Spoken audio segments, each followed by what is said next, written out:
Hello and good morning. I appreciate everybody joining us here for today's webinar. This is a really exciting one for us. It's one that has been really popular in the past and a popular topic of discussion with organizations that we work with. And the topic is the 6.5 steps to a successful ERP evaluation. Really going to cover 6 steps, and then we have a little bonus as well at the end. As well as part of our discussion today. My name is Eric Levy. I'm the Director of Sales here at Meridian Business Services, and I'm joined by Doug Borcherding, our Managing Director as well. So appreciate you joining us today, Doug. Good. Thanks for joining you all online, and glad to be here. So we are going to cover the 6.5 steps to an ERP evaluation, really what leads to a successful evaluation and a successful project as well. And then we'll have just a few minutes at the end to discuss who is Meridian Business Services and what we do in working with NetSuite. So the primary focus, though, of today is really how to follow an evaluation process. Just a little background on our firm. There's really 2 sides to our organization, a financial services side and then the NetSuite solution and services side. So we started out as really a CPA firm and are a professional services firm that provides business advisory services, tax preparation, business valuations, and consulting services. And then the other side of the organization, and the fastest growing side really for us, is the NetSuite practice. So that's helping organizations implement NetSuite and evaluate and implement NetSuite, and then providing services and support, ongoing services and support in the NetSuite community. So diving right into the topic for today's conversation, what leads to a successful ERP project? I want to break this down into 4 areas. I think you could say that really each of these 4 areas are almost of equal importance to a successful ERP project. And so beginning with the end in mind of where do you want to be in 6, 12, 18 months on a successful new platform, what does it take to get there? So you need corporate engagement. You need a top-down willingness for change. You need to have the right team members involved in the evaluation and, of course, the implementation of the new platform as well. Just as important is picking the right platform for your business. So does it have industry fit? Does it have rich functionality, easy to use, a modern solution that you can get the analytics that you need out of it, get the exception reporting, really manage your business on a day-to-day. So do the existing things that you're doing in your business that are going right, but also enhance the areas that maybe a legacy platform are not providing. The third area to a successful ERP project is having the right implementation team.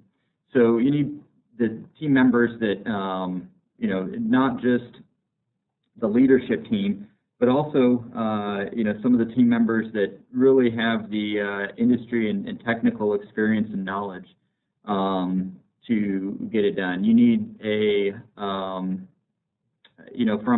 choosing the right implementation partner as well, which is important in this. You need somebody who can help you walk through a change management, approach, and somebody that takes on the right implementation methodology and is able to provide long-term strategic support as well. So both the right implementation team internally and choosing the right implementation partner to help you be successful on a new platform. And then the fourth area is a solution with a mature ecosystem. So the ability to easily integrate and grow the platform that you choose into other areas, whether it's warehouse management or EDI or credit card processing, demand planning, etc. So a solution that has a wide variety of partners and can help you strategically grow your business in those areas. So the reason I point this out is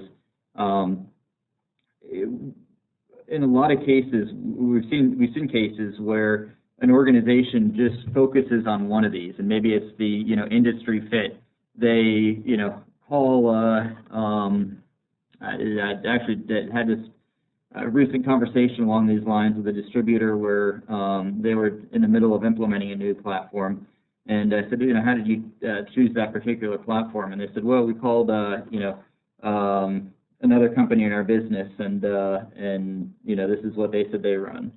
And what I think an organization has to realize is that approach, that other organization that they called on might have picked that platform 20 years ago. So they're really looking at software that was, maybe the best fit 20 years previously, but may not be the best fit in the marketplace currently, or that's going to take them 20 years into the future. So I think that's why it's really important to sit down for an organization and look across all of these areas and say, what's going to really move the needle in our organization?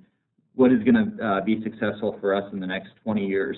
And that's really why we put together this webinar today, is that we recognize it's not every year, or based on the number of organizations that we still see running black and green screen, legacy systems. It's not every decade that an organization goes about a evaluation of enterprise software. And so we wanted to help provide just best cases of what we've seen in the marketplace, what's worked for organizations, and kind of a best approach in evaluating an enterprise solution. So the 6 steps to a successful ERP evaluation, really in order of the approach that you need to take in an evaluation, is to identify your team and your requirements. So figure out really internally what's going to move the needle for the organization, ensuring that the leadership and the end users are on board with the change, and gathering those requirements from both sides, both from the leadership on what the vision is over the next 10, 20 years for the organization, and then also the requirements from the end users. Identify potential platforms. So select 2 to 4 technology platforms to evaluate. You might want to have additional introductory conversations, but you really want to avoid evaluating more than 4 platforms. It just becomes overwhelming for the organization and huge time consumption. So usually there's, any introductory conversations will get you to a point of being able to whittle down what are the, which platforms are going to work the best for your organization.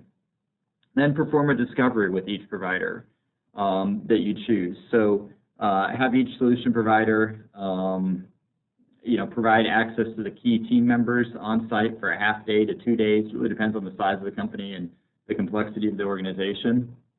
But having the potential partner that you're looking at come in and perform that discovery goes a long ways to the rest of the process and actually saves time in the end. The 4th area is then requesting a level of fit from each provider. So based on what the provider has seen and then the requirements as well, and we'll provide a template of this later on, but a template of how to go about, how to have the providers go about evaluating their software in terms of fit based on your requirements. Then the 5th area that we see, so usually that first part takes 30 to 45 days.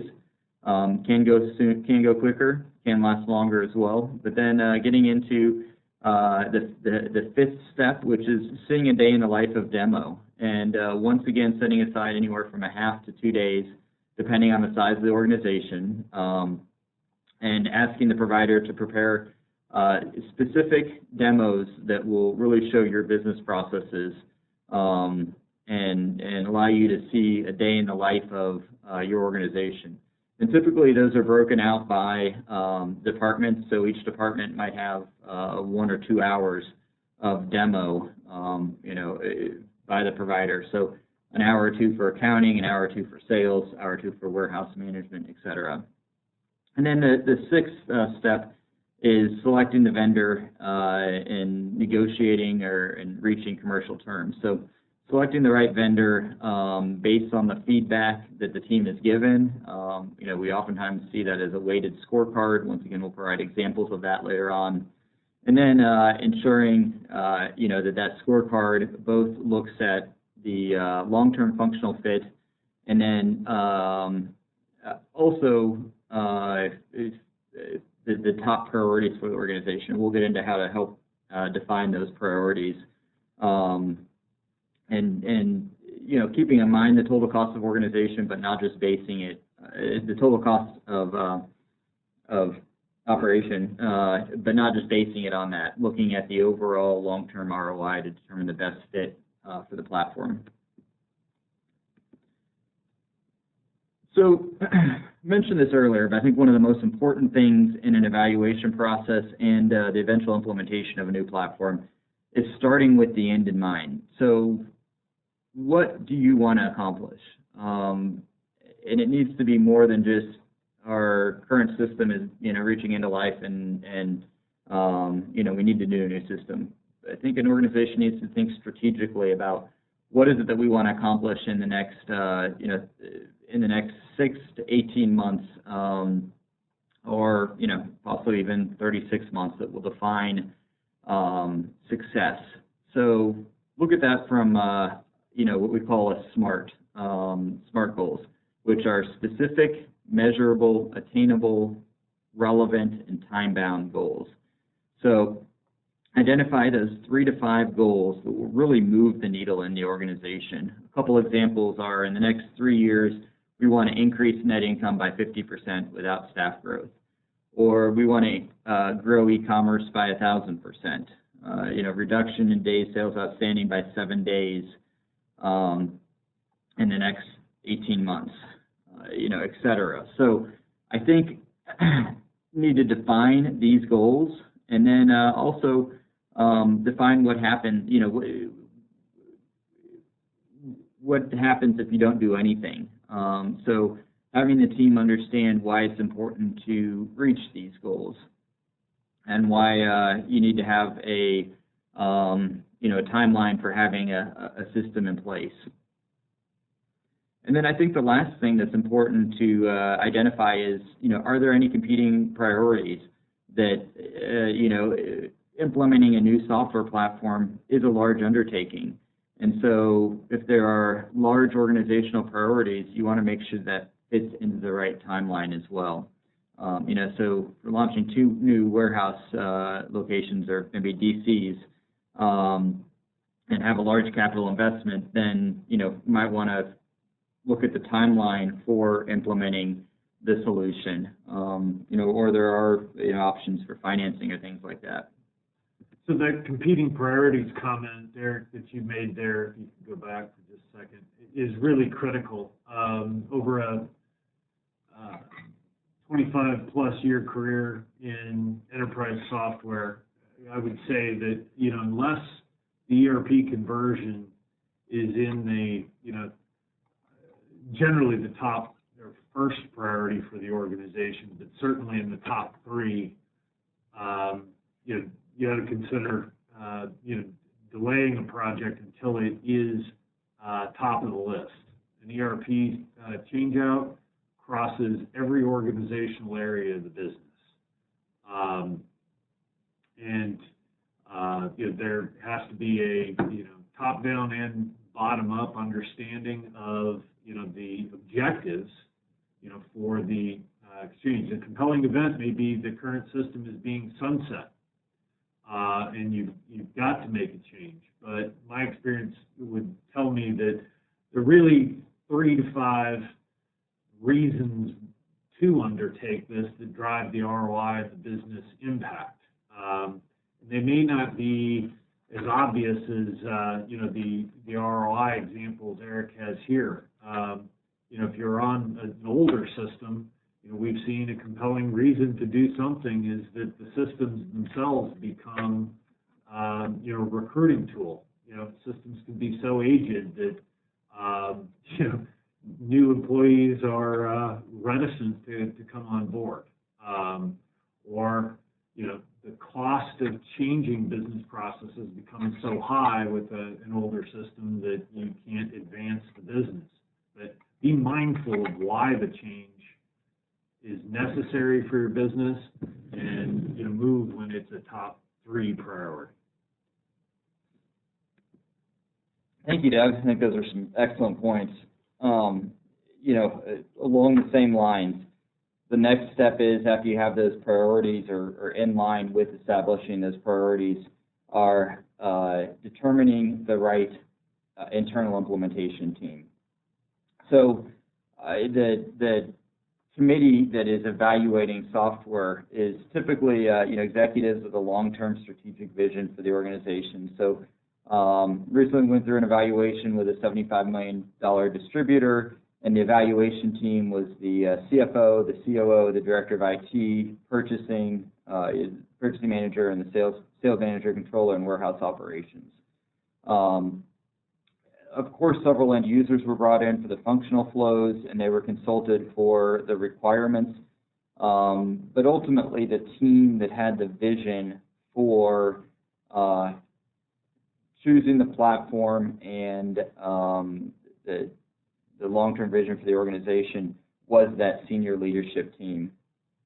The others were brought in just really to check the boxes. So the other thing is that ensuring that the team members have the capacity to dedicate 2 to 8 hours per week during the evaluation and implementation process. As Doug mentioned, it is a large undertaking, and it does require organizational time and leadership to accomplish that. So here is typically what we see from the typical time requirements for a mid-sized project, that $50 to $150 million organization, in the roles. In some cases, in smaller organizations, a role might be fulfilled by more than one person, in which case it's not truly additive, but there is an uptick if one person is doing more than one project role. So that's where we get the typical 2 to 8 hours, per week, especially for some of the, heavier roles, the systems administrator, the business process owners, and somebody that's engaging in the data migration as well.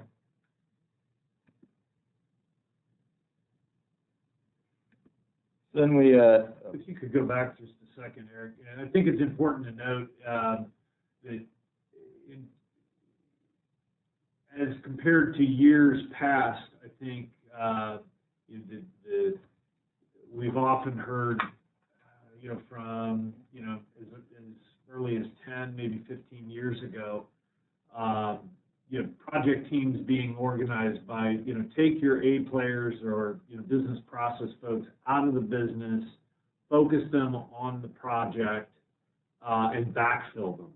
I can think of 2 examples in the last year where a CFO or COO has called us out and said, hey, is that necessary?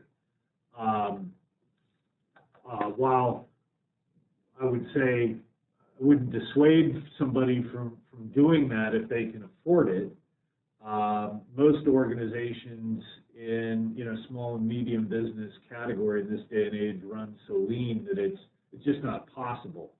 And I think we put this slide up to share with you that while there's a significant time commitment, especially if some of these roles are combined, that it is doable. You can do your day job and engage in a successful project to convert.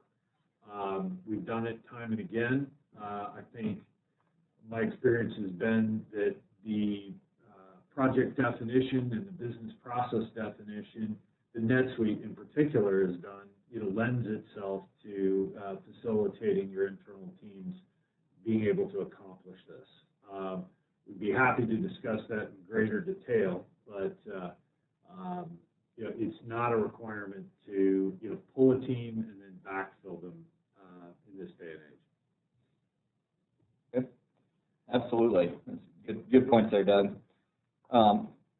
So moving on to the next area of the steps in an evaluation process is determining the key requirements.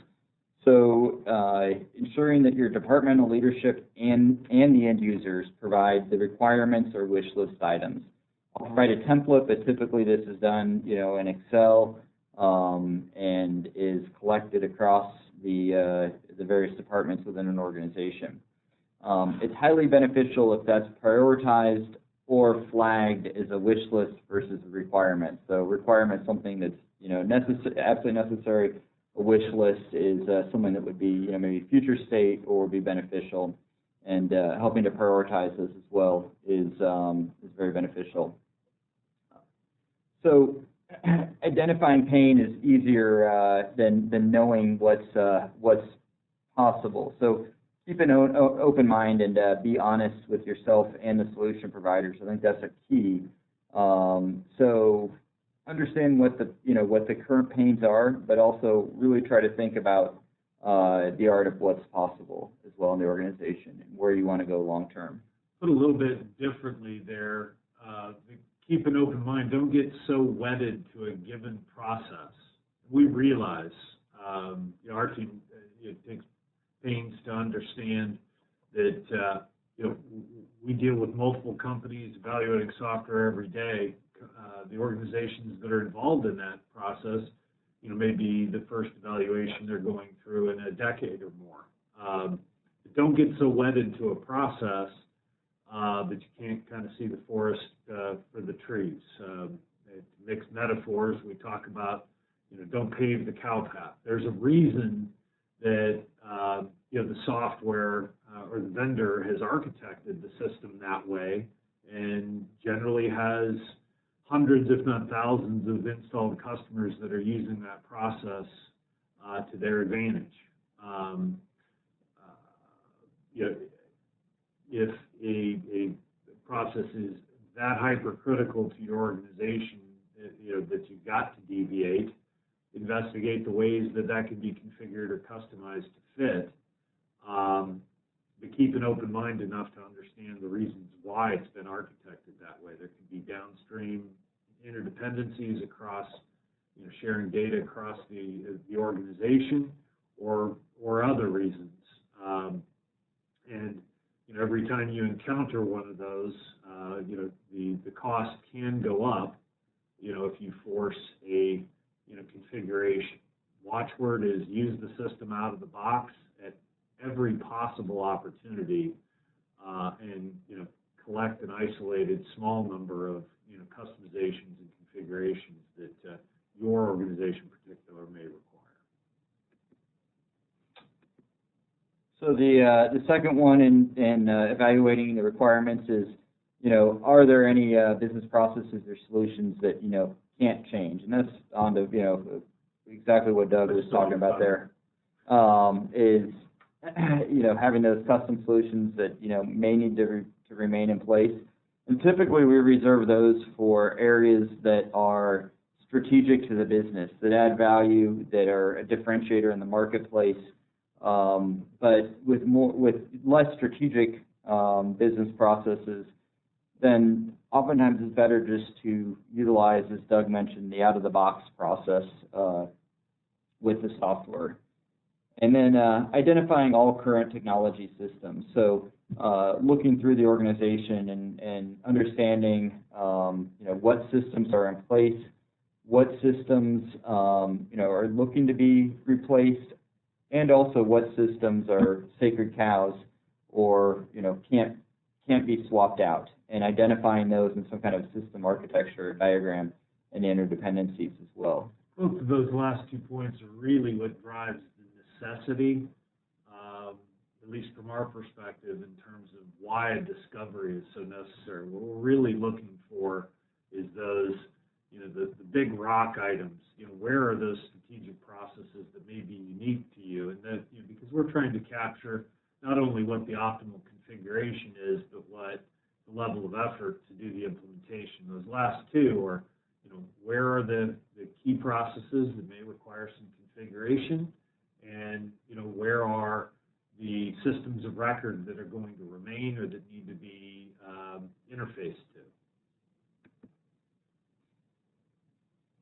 And then the fourth area is identifying, process changes or flows. And so these are desired ones that, example might be moving from a paper-based warehouse to a wireless mobile warehouse, or we want to change the way that we are doing sales reporting and the way we're able to have visibility into, items sold, let's say. So once again, those are, strategic opportunities for business improvement. So a great way to do this is to have a template.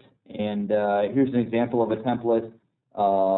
We can provide this, and if you'd like to email a request to sales@meridianbusiness.com for the ERP evaluation kit, we can include this and several other pieces that we'll discuss today. But the idea is that you can pass this around throughout the organization and have it by department. So here we're looking at finance, AR, and here's the requirements, the functional requirements, as well as the future state or the wish list. And then these are to be filled out by the various software vendors. So, is it available in the software platform? The degree of fit, is it standard? Is it configured? Is some configuration required, or customization such as scripting required? And then any comments from the software vendor as well. Whoops, we went a little too fast there. So here's another example, similar example, but once again, critical requirements, the process area. Is it a standard capability? Is there configuration required? And the reason I think it's important to call out a couple of these here is that there's a level of gray area in any solution in order to meet your requirements. So is it completely out of the box, nothing has to be changed, and you can take it, or is there some level of configuration that might need to be required to accomplish that business process? Or in terms of customization, is there customized scripting that needs to be utilized? Or also, a third-party solution is another area that is shown on here as a third-party solutions required. And then also, if there's any gaps. So this format makes it easy that you can sort by column. And once you get the responses back from the various software you're considering, and do an evaluation. So this goes hand in hand with the typically the software vendors filling out the requirements, and that's to hold an on-site discovery. So invite each of the solution providers on-site for anywhere from a half day to 2 days, and see your operations and ask key questions. It's really important to provide access to the key members of the evaluation committee and department heads. So typically this is scheduled, over a 1 to 2 day period, and anywhere from, hour and a half to 2.5 hours per department, diving in to the requirements. So it's generally beneficial if you have that requirements published prior, and then allowing the solution providers to ask questions and dig into certain process flows that you might have. It's also an important opportunity from your organizational standpoint to determine, is the solution provider asking the right questions? Do they have a grasp on the business model and familiarity?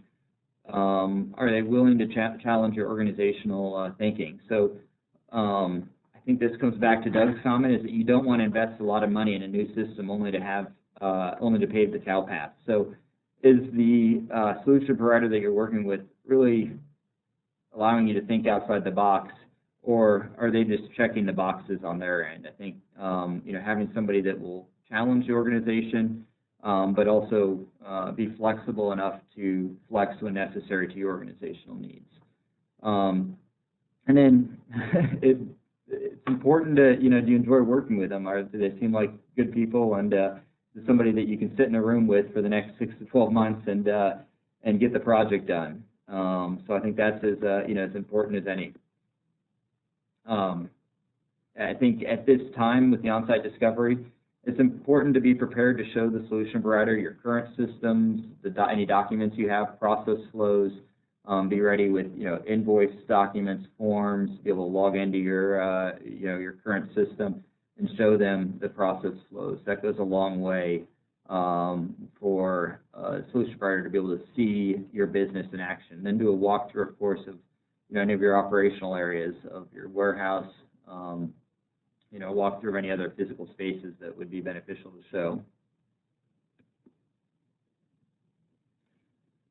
So typically following up to that on-site discovery, anywhere from 2 to 4 weeks later, usually 3 to 4 weeks later, is a day in the life of demo. So inviting each of the solution providers on site for a half day to 2 days to share a demonstration of the platform with your team. So typically that's going to be somewhat customized demonstration or configured demonstration, with some of your business processes, some of the strategic business processes, really showing you what that platform will look like and what a day in the life of your organization would look like running the new platform. And I think it's important, too, to look at what are the strategic benefits that new platform will provide the organization.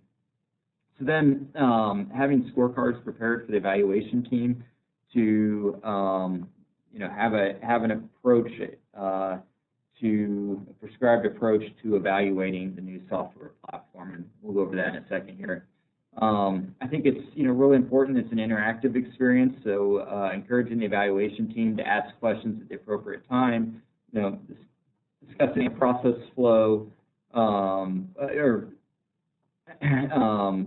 one thing I will mention though is that although it's important to make it interactive, I think too sometimes it can help to hold any of the questions until the end of a process flow, for instance. So just seeing the process flow through, because sometimes those questions will be answered in the next step of a process flow. I think it's important to look at, did the solution provider work to customize the demonstration to your business model and identify the level of effort that's necessary to make those customizations. And do you feel comfortable with that level of effort, one way or another? Do you feel comfortable with the level of effort that the solution provider thinks will take to build that into your system? Because I think this is a key telltale of what you see in the demonstration is comparable to what you receive, in ensuring that you ask that what you see in the demonstration is comparable to what you'll receive. So it's not uncommon for a ERP solution provider to have beautiful demo environments with detailed dashboards, KPIs, and reports, but when you receive the solution, it's a blank slate. So ask, what is this really going to look like when we purchase the system, and how much is it going to take to get us to what you showed in the demo environment? So we once again can provide a score sheet, across the different functional areas that can help you score the evaluation by each of the solution providers across a variety of different, these are suggested areas, but being able to score that across the different suggested areas. So I think it's important not just to look at the functional fit, but also look at the platform vision, the flexibility and scalability. And then, so these are kind of more of the strategic, and then you get into the individual areas as well, so planning and procurement, accounting, warehouse management, et cetera. A couple other solution provider considerations. Will the team that you're working with through the sales process be the team that's involved? Will they be involved in the implementation team? Really want to avoid a bait and switch scenario where there's one team that's selling the solution and a separate implementation partner comes in for the implementation. Avoid an implementation partner that's doing a lot of overseas implementation work. I think it's important to understand from your implementation partner, will the organizational leadership be available to be part of the executive steering committee? The executive steering committee, especially for larger projects, is really important. And oftentimes, our approach as an implementation, as a solution provider, is to have somebody that was involved in the sales process on the executive steering committee as well. so that there is that level of knowledge transfer and commitment from the organization throughout the whole project. Will the partner assist with the integration of third-party solutions? I think that this is an area that a lot of organizations don't consider the value of that. That really, when you're putting in an ERP system, it's like building a new building or building a house, and you really want to have somebody that understands end-to-end the business processes and what it takes to do it, not just frame that house, but more of a general contractor model that understands we need to bring in plumbing, and we need to bring in electrical, and we need to bring in these partners to implement different pieces of the solution for any of the third-party solutions. So kind of ensuring that a solution partner will take on a general contractor approach.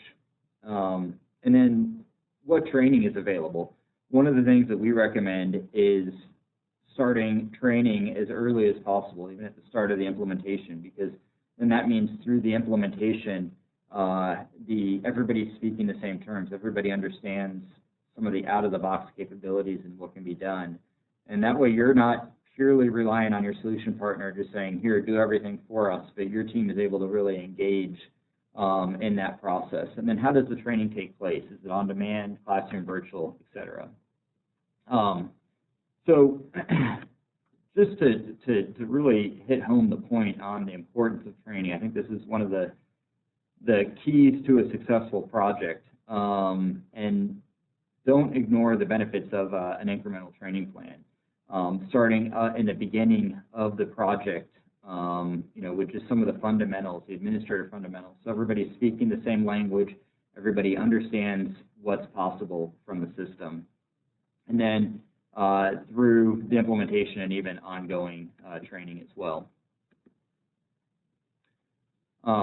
Here's a couple areas that are as you've selected the software and solution provider.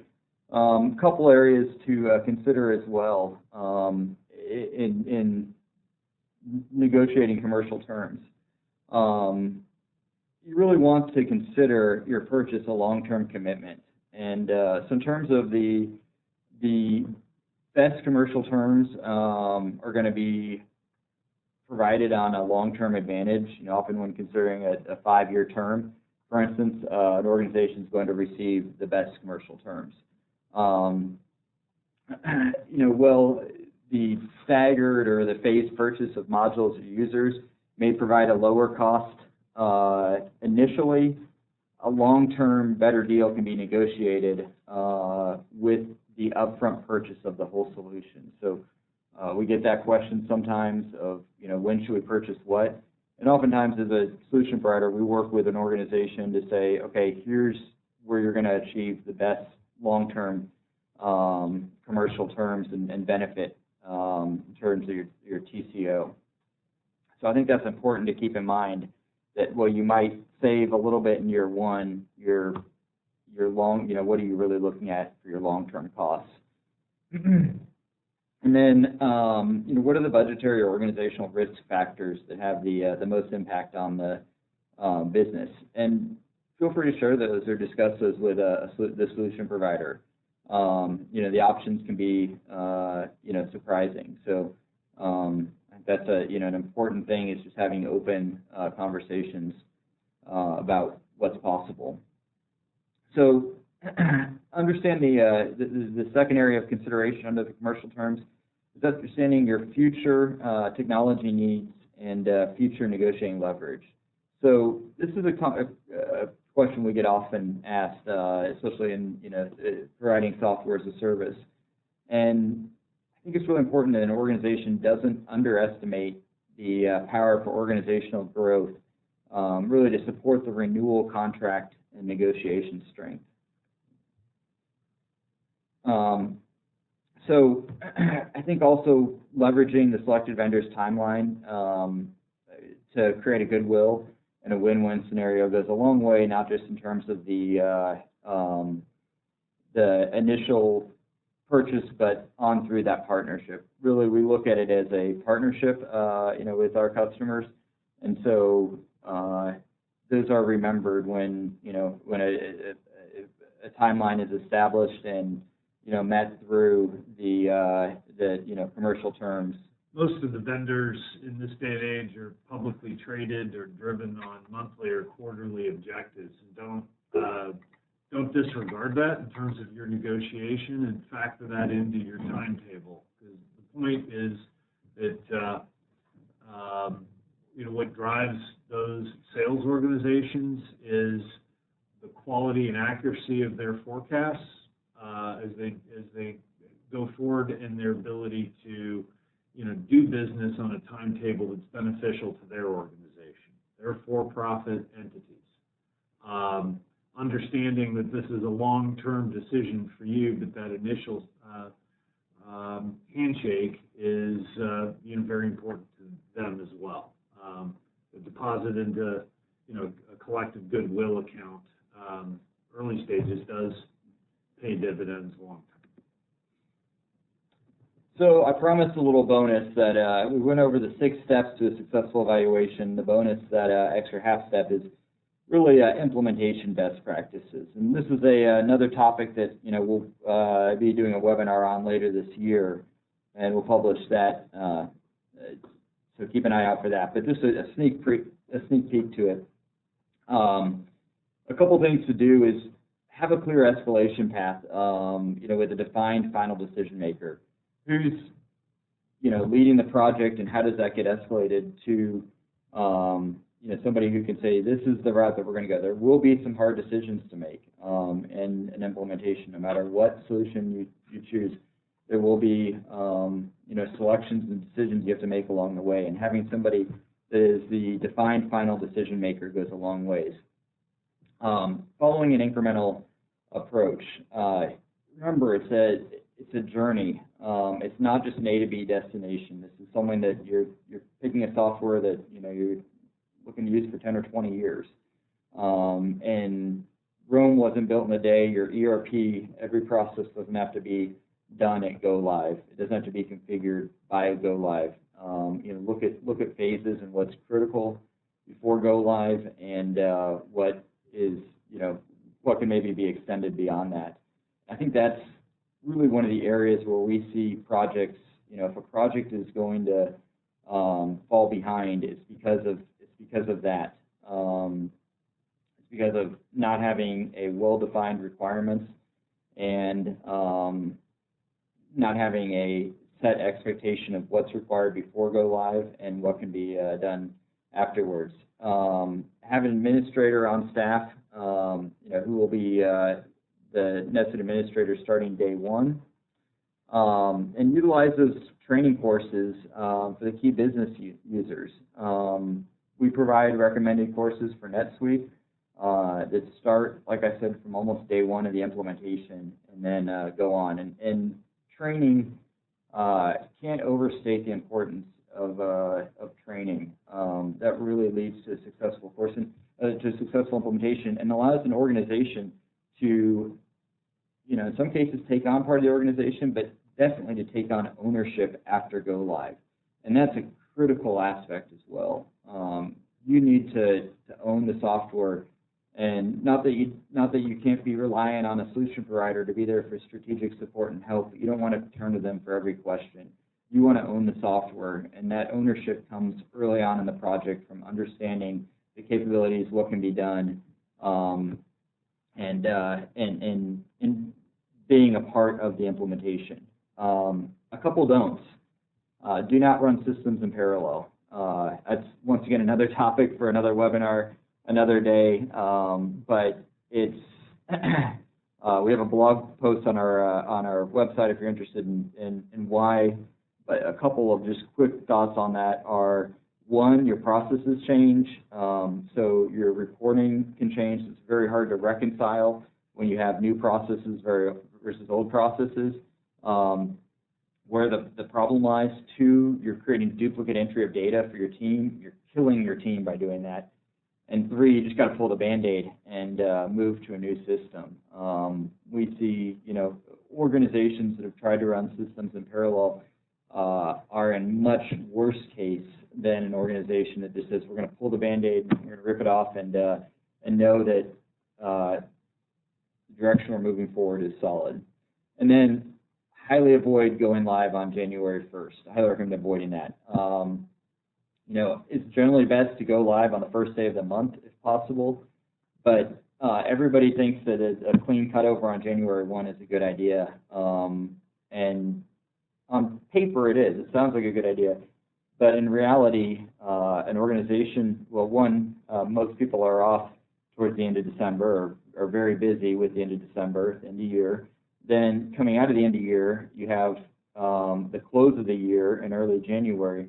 So you have the complications from that, and everybody's busy. So you have people being off right before go live, and you have people very busy right after go live. And then nobody really wants to be there on December 31st, making that switch over as well. So just that is it's a practice that we try to avoid at all costs, is going live on January 1st.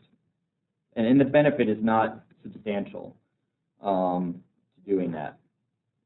So I thought I'd just give a real-world example very quickly of kind of how this all comes together. So this is a distributor.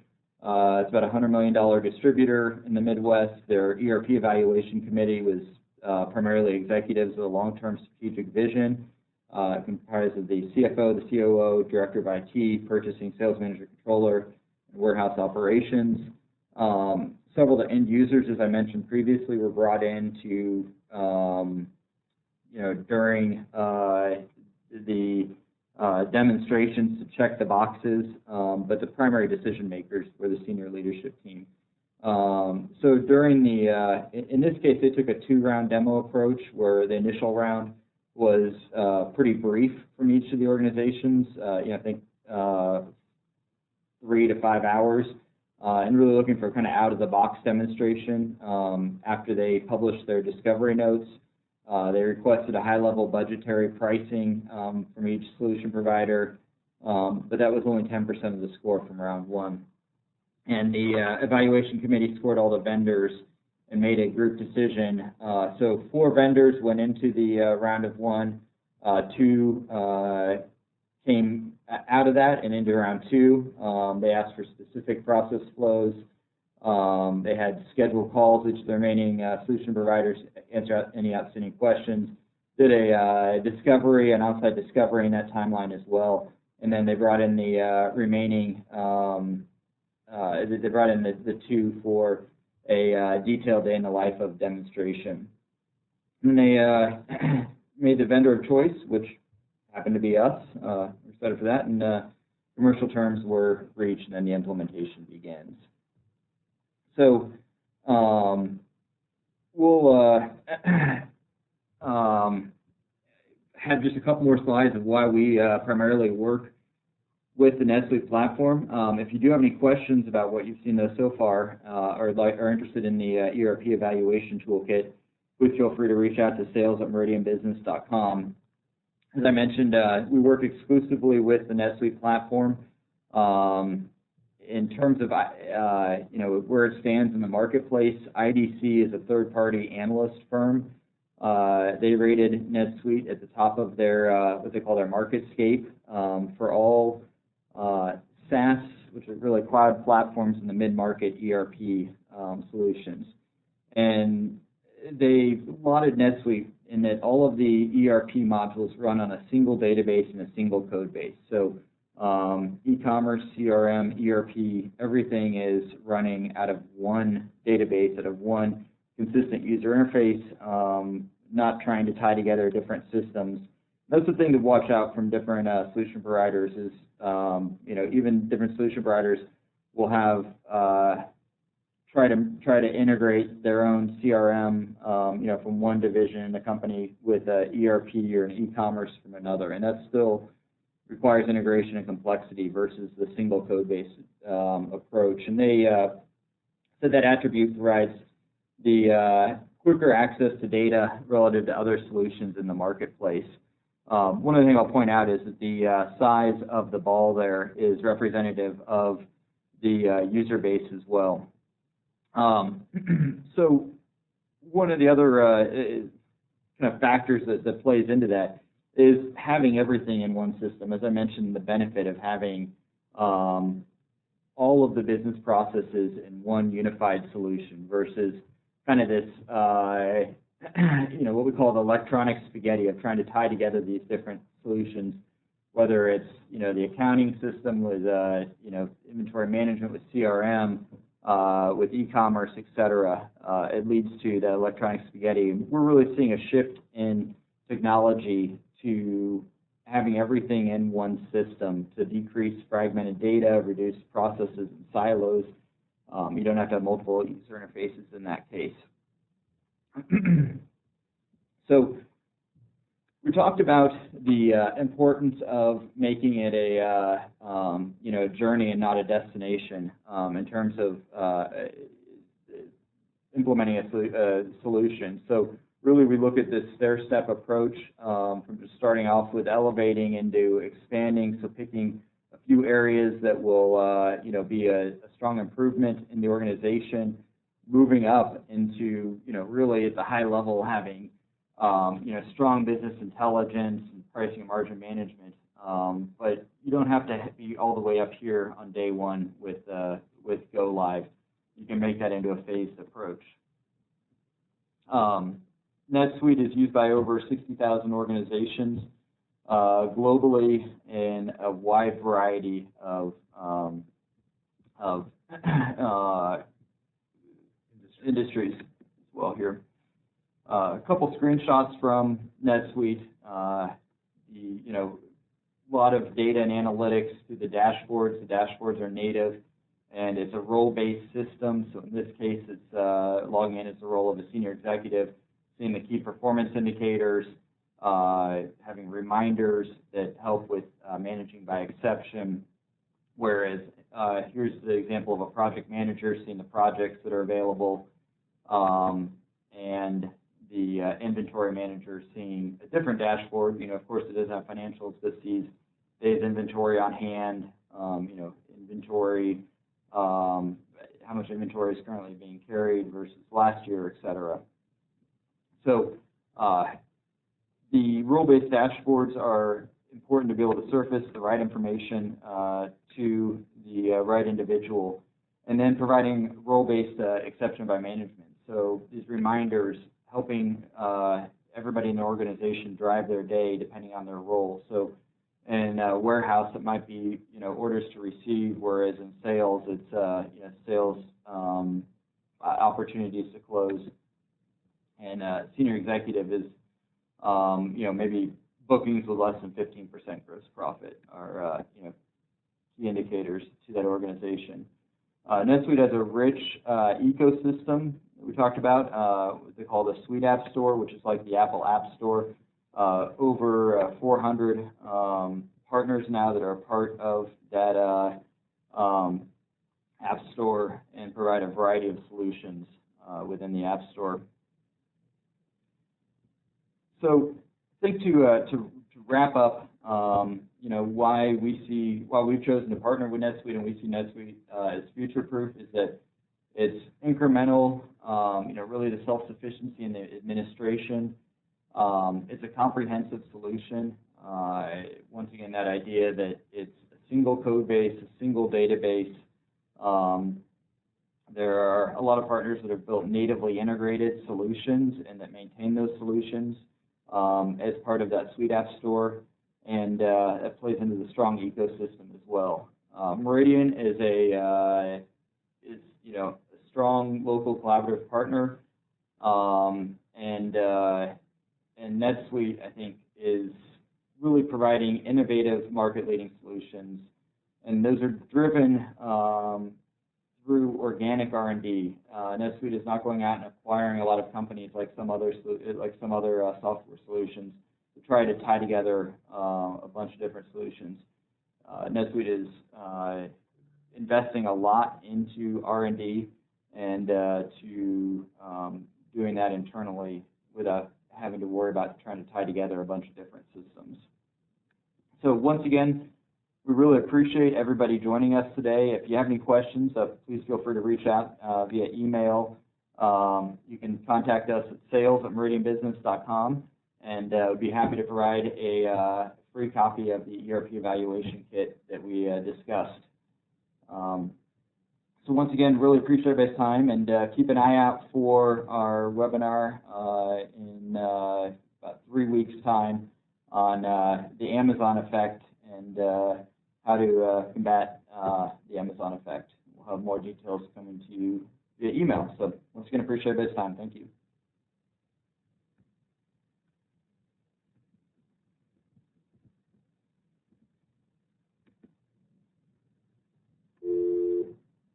Good.